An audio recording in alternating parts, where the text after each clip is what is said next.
자, 오늘은 창세기 1장 14절에서 31절까지 창조의 신비란 제목으로 은혜를 받고자 합니다. 오늘 우리가 본 창세기 1장 14절에서 31절까지 내용은 넷째 날, 다섯째 날, 여섯째 날 있었던 일인데 이것은 첫째 날, 둘째 날, 셋째 날하고 연관이 되어 있어요. 첫째 날, 둘째 날, 셋째 날은 형태를 만드시고 넷째 날, 다섯째 날, 여섯째 날은 그 형태 안에 채우는 그런 이야기인데 넷째 날은 첫째 날하고 연관되는 거예요. 첫째 날 만들어진 그 형태 속에 넷째 날 거기에 채우는 거지요. 그리고 다섯째 날은 둘째 날하고 연관이 됩니다. 그리고 여섯째 날은 셋째 날하고 연관이 되는 거예요. 그렇게 연관 지어서 거기에 채우는 그런 과정인데 우리가 여기 내용을 보면은 다 지구의 관점에서 기록됐다는 것을 알 수가 있어요. 그리고 여기에 내용을 보면은 사실 천문학적으로나 과학적으로 보면은 별로 논란이 될 만한 것은 없습니다. 그런데 우리가 여기에 하나님의 말씀이 얼마나 정확한가 하는 것을 우리가 자연적 증거를 통해서 하나님의 창조가 얼마나 사실인가 하는 것을 우리가 보고자 하는 거예요. 우리가 여기에 넷째 날을 보면은 여기 두 큰 광명체가 나와요. 여기 보면 하늘의 궁창에 두 광명체가 있다고 그랬는데 사실 우주에서 보면은 이 두 광명체가 해와 달이지요. 근데 해와 달은 우주 전체에서 보면은 별로 그렇게 중요한 건 아니에요. 그런데 지구의 관점에서 보면은 해와 달은 가장 큰 광명체지요. 그리고 그것이 인간의 삶에 가장 큰 영향력을 미치는 겁니다. 그러니까 지구의 관점에서 이걸 지금 기록했다 하는 것을 알 수가 있어요. 그런데 우리가 여기 보면은 천문학자들이 이게 태양계를 볼 때에 이 태양계가 아주 특별하다 하는 것을 이야기합니다.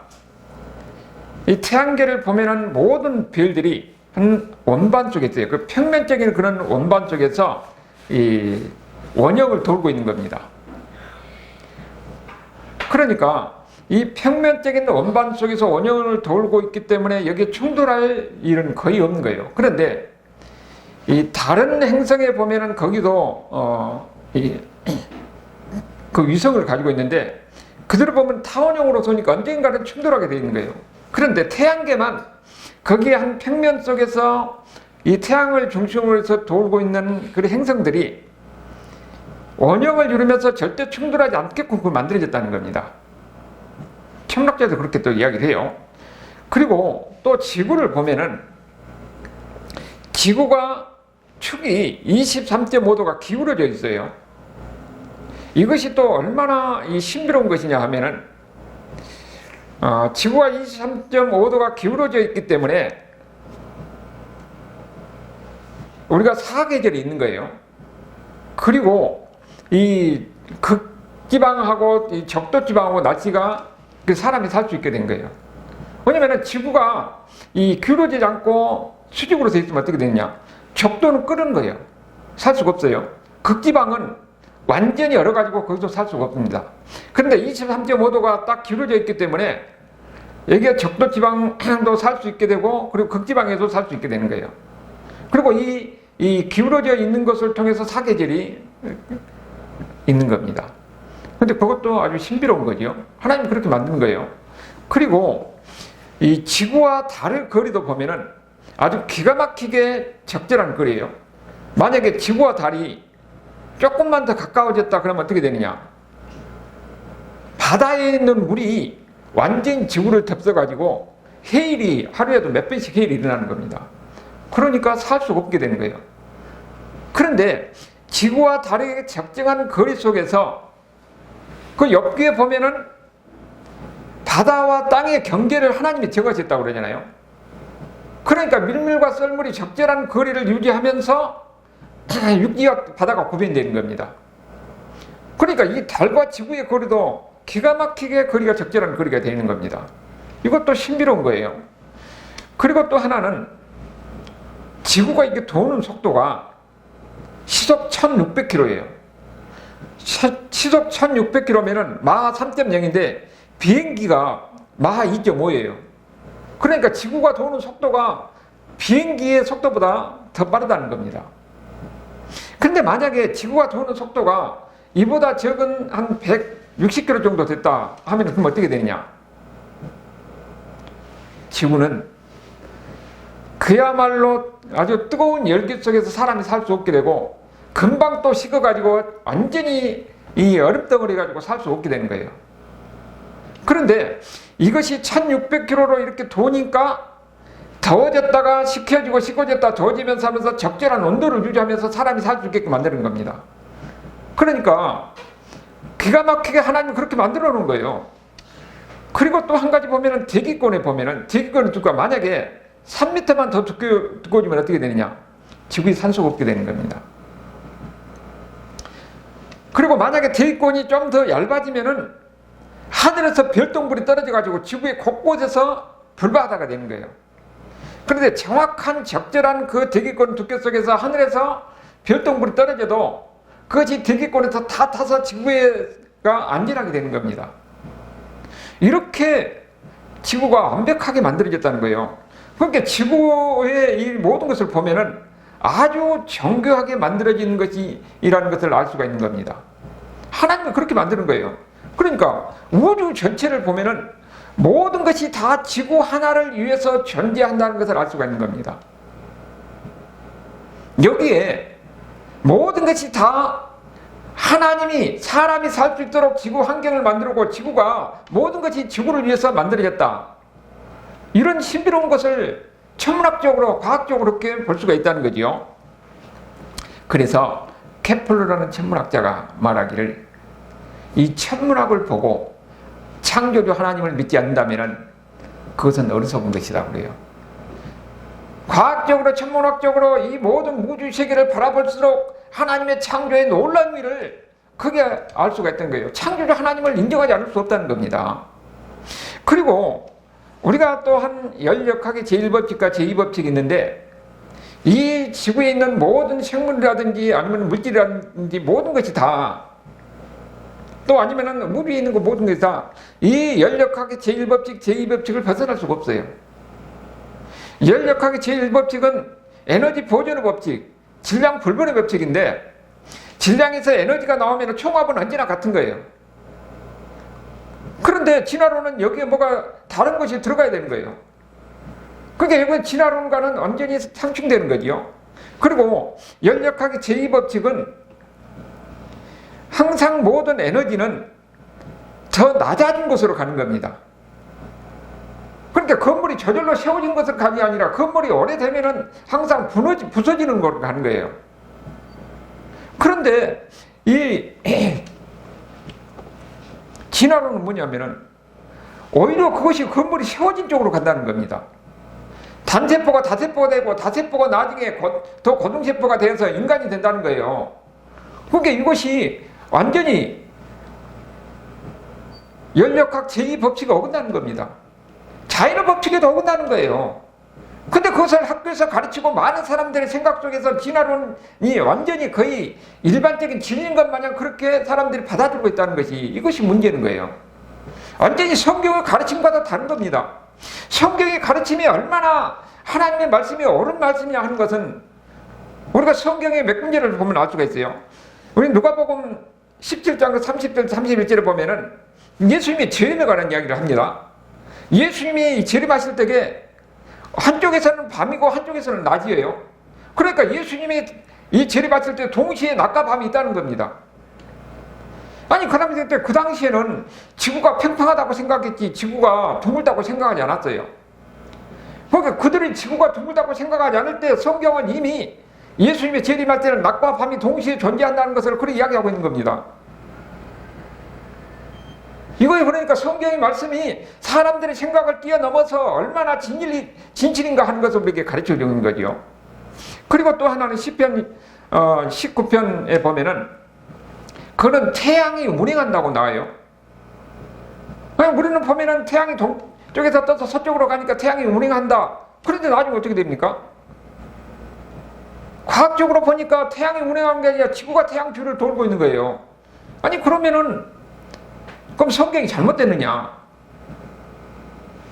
그런데 나중에 보니까 과학적으로 해서 더 밝혀진 것은 태양계가 은하계를 돌고 있는 겁니다. 태양이 돌고 있는 거예요. 우리가 모를 때에 사람들의 생각으로 상상할 수 없을 때 이미 하나님은 성령의 감동을 통해서 이 태양이 은하계를 돌고 있다는 것을 이미 성경을 통해서 우리에게 이야기해 주는 거예요. 얼마나 성경의 말씀이 진실인가 하는 것을 우리가 알 수가 있는 거죠. 그리고 아모스 5장 8절에 보면은 거기에 묘성과 삼성이 나옵니다. 묘성은 원래 그 히브리 성경에는 7개의 별이라고 나와요. 그 북두칠성을 이야기하는 건데, 그런데 북두칠성을 인간으로 눌러보면 별이 6개밖에 안 보여요. 그런데 여기는 뭐라고 그러냐면은 7개 별이라고 나오는 거예요. 그러니까 나중에 성경을 번역한 사람들이 아니 북두칠성을 보면은 분명히 6개인데 왜 7개라고 했을까? 그렇게 혼란을 겪는 겁니다. 근데 나중에 많은 병이 발달하고 그걸 보니까 7개예요. 그러니까 이 아모스가 있을 때는 BC 1000년 전이니까 지금부터 3000년 전의 이야기인데 그 사람들이 무슨 하늘 어떻게 알겠어요? 천문학을 알겠습니까? 어느 과학을 알겠습니까? 그런데 그들은 이미 7개라고 이야기하고 있습니다. 성령의 감동 속에서 그들은 이 7개의 별이라고 이야기하고 있는 거예요. 성경이 하나님의 말씀이 얼마나 올바른 진실인가 하는 것을 우리에게 이야기해 주는 거죠. 성경의 말씀은 얼마나 정확한가 하는 것을 이야기를 통해서 우리에게 가르쳐 주고 있는 겁니다.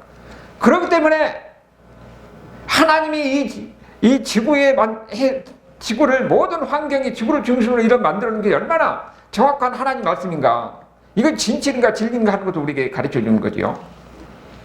그리고 5째 날 보니까 20절에 보면은 거기에 이제 물고기와 새를 만들어요. 근데 물고기와 새는 진화론은 설명할 수가 없습니다. 새는 보면은 새가 뼈가 다 비어 있어요. 새는 공중에 나는 새는 뼈가 비어 있습니다. 근데 진화론에서는 뭐라고 하냐면은 시조새가 있어서 시조새가 진화가 되어서 이 새가 됐다는 거예요. 우리가 어렸을 때 그 과학책에서 보면 그렇게 나옵니다. 그런데 시조새가 이 새로 되는 진화 과정에 이런 동물이 새로 되는 중간 과정이 있는 것이 없어요. 그러니까 뼈가 비어있으면 새고, 뼈가 비어있지 않은 거 일반 뼈가 있으면 그건 동물, 짐승이에요. 그래서 중간에 과정이 없다는 거예요. 이것은 진화론으로 설명할 수가 없어요. 진화론이 올라가면 중간에 과정이 있어야 되는데 그게 아니에요. 하나님은 종류대로, 새는 새의 종류대로 만들고 짐승은 짐승의 종류대로 만들었어요. 그러니까 새는 새대로 만들고 짐승은 짐대로 만든 것이지 이것이 진화돼가지고 짐승이 진화되고 새가 된 것이 아니라는 거예요. 시조새가 진화되어서 이 새가 되는 것이 아니라는 겁니다. 그리고 또 물고기를 보면은 물고기는 경고로류하고 연고로류가 나눠져 있어요. 경고로류에는 그 뭐냐면은 이 물고기의 불이라는 것이 이걸 이 한자로 기망, 괴망이라고 그러는데 기괴한 망이라 해가지고 그렇게 이야기를 해요. 그런데 이 물고기가 그 기망, 그 불에 호흡을 하면서 산소를 많이 머금고 있으면 물이 떠요. 그런데 산소를 내뱉으면 물이 가라앉습니다. 그러니까 기망을 통해서 물고기가 자유롭게 올라갔다 내려갔다 할 수가 있는 거예요. 그런데 이 연고로류는 어쩌냐면은 연고로류가 주로 이 가자미라든지 광어라든지 홍어라든지 간재미 뭐 이런 건데 이런 것은 전부 다 이 부리가 없어요. 그렇기 때문에 바닥을 깁니다. 그럼 그런 물고기들이 올라올 때 어떻게 하냐면은 그들이 힘을 써야 올라올 수가 있는 거예요. 그러니까 이것도 하나님이 종류대로 만드는 것이지 이거에 우선 진화돼가지고 이 물고기가 그렇게 되는 것이 아니라는 거예요. 하나님이 그렇게 만들었던 거 이건 진화로 설명할 수가 없다는 거예요. 그리고 그 인간을 포함한 포유류를 보면은 이 사람이 임신할 때 어떠냐면은 아이가 어떻게 됩니까? 그 뱃속에서 양수 안에 있어요. 이게 물속에 있는 겁니다. 물속에 있으면서 그 배꼽을 통해서 호흡을 해요. 그러면 이게 뱃속에서 아이가 자라면서 그때 이 뱃속에, 그러니까 물속에 있을 때는 허파가 딱 붙어 있는 겁니다. 그런데 이 아이가 밖으로 나올 때, 그러니까 물속에서 밖으로 나오는 거죠. 나올 때에 그때 그 아이가 앙 하고 울면서 허파가 바람이 들어가서 확 터진 겁니다. 그러면서 확 펑 하면서 허파가 커진다고 그래요. 그때부터는 여기 배꼽으로 오는 것이 닫히고 호흡으로, 이제는 허파로 호흡을 하게 되는 겁니다. 이렇게 그야말로 이 진화론 과정으로 기가 막히게 이렇게 정교하게 만들어낸 것을 진화론 과정으로 설명할 수 없는 거예요. 하나님이 그렇게 만들었다는 겁니다. 그런데 여기 과정에 무슨 진관 과정에서 진화되는 그런 과정이 있느냐는 거예요. 하나님이 그렇게 만드는 거예요. 우리가 철새를 봐도, 철새를 보면은 그 찬 얼음 위에서 발을 한 발로 이렇게 딱 서 있는 것을 봅니다. 근데 맨살이 거기에 얼음 위에 있어요. 근데 그들이 그럼 어떻게 생존하느냐? 근데 철새를 보면은 이 찬 곳에 있으면은 찬기가 올라가서 그 이 찬 것이 심장으로 가면은 죽습니다. 원래 이 새라든지 짐승이라든지 사람은 심장이 뜨거워야 돼요. 근데 그 철새를 보면은 그 밑에서 찬 것이 치가 올라가면서 그 이 중간에 물고기에서 불에 비슷한 혈관 덩어리가 있어요. 거기서 찬 피가 거기서 데워져서 심장으로 가는 겁니다. 그리고 심장에 있는 피는 데운 것이 내려와서 차게 되는 것이고, 그러니까 이런 순환 과정을 거치면서 생존하는 게 되는 겁니다. 그러니까 그 첫째가 잘 때는 한 다리를 들고 한 다리를 짚고 이렇게 하는 거예요. 이것이 어떻게 지금 이 한순간에 죽고 사는 그런 것이 결정이 되는데 어떻게 진화 과정을 거쳐서 철새가 이렇게 되냐 하는 거예요. 있을 수가 없는 겁니다. 설명할 수가 없는 거예요. 그러니까 이것은 진화로 설명이 안 되는 겁니다. 하나님이 그렇게 만들어 놓은 거예요. 하나님이 기묘하게 그렇게 만들어 놓은 겁니다. 그게 하나님의 창작품이에요. 그리고 여섯 진화를 보면은 땅에 기는 짐승과 육축 인간을 만들었다고 그렇게 이야기하고 있죠. 인간을 만든 것에 대해서 이 시편 139편에 보면은 하나님이 인간을 신묘막측하게 만들었다 그렇게 이야기하고 있습니다. 인간이라는 것을 보면은 정말로 놀라운 거예요. 우리가 대표적으로 보면은 인간의 눈이라는 걸 보면은 시신경이 100만 개가 된다고 그래요. 그러면은 눈이 만들어질 때 거기에 시신경이 100만 개가 되는데 동시에 뇌에서 그 이 신경이 100만 개가 되는 겁니다. 그러면 뇌에 있는 신경하고 눈에 있는 시신경하고 100만 개가 서로 정확히 연결이 돼야 되는 겁니다. 그래야 볼 수 있다는 거예요. 이것이 어떻게 이렇게 진화로 설명할 수가 있어요? 아주 기가 막히게 놀랍게 그렇게 만들어져 있는 거예요. 그리고 사람이 소리를 들을 때도 외부에서 소리를 들으면 그것이 크게 이렇게 증폭이 돼가지고 그 주파수 내용이 우리 뇌에 전달되는 거예요. 뇌신경에 전달되면은 그것을 우리가 소리를 들을 수가 있어요. 그리고 우리가 들을 수 있는 소리도 이미 일정한 영역이 있는 겁니다. 모든 소리를 다 들으면 어떻게 됐습니까? 사람 미쳐버려요. 미쳐도 죽는 겁니다. 그렇게 하나님이 만들어 놓은 거예요. 지구가 시속 1600km로 달리면은 엄청난 소리가 있잖아요. 그런데 하나님은 인간에게 그런 소리를 안 들을 수 있도록 그렇게 장치를 해 놓은 겁니다.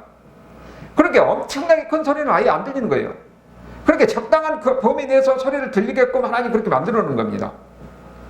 이것이 하나님이 얼마나 인간을 정교하게 만들었는가 하는 것을 알 수가 있는 거죠. 그리고 인간의 DNA를 보면은 DNA가 스스로 만들어지지 않아요. 이미 종별로 하나님이 DNA를 다 다르게 만들어 놓은 겁니다. 무슨 인간의 이 원숭이의 DNA가 인간의 DNA가 연장선상에 있는 건 아니에요. 침팬지는 침팬지의 DNA가 있고 인간의 DNA가 있는 거예요. 그러니까 종간에 장벽이 있어가지고 거기에 연결이 될 수가 없다는 거예요. 넣지 못한다는 겁니다. 그런데 진화론은 어떤 겁니까? 원숭이가 인간이 된다는 거예요. 인간과 침팬지가 서로 연결된다는 겁니다.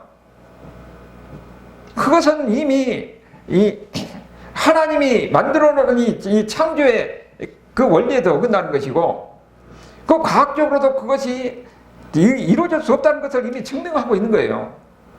그리고 또 한 가지 우리가 볼 수 있는 것은 진화론 이후에 이 멘델의 법칙이 발견되는데, 멘델의 법칙과 이 진화론은 양립할 수 없는 거거든요. 그런데 학생들이 지금도 교과서에 뭐냐면 진화론도 가르치고 멘델의 법칙도 가르치고 있어요. 멘델의 법칙은 뭡니까? 유전 법칙인데 완전히 진화론과 지금 반대되는 겁니다.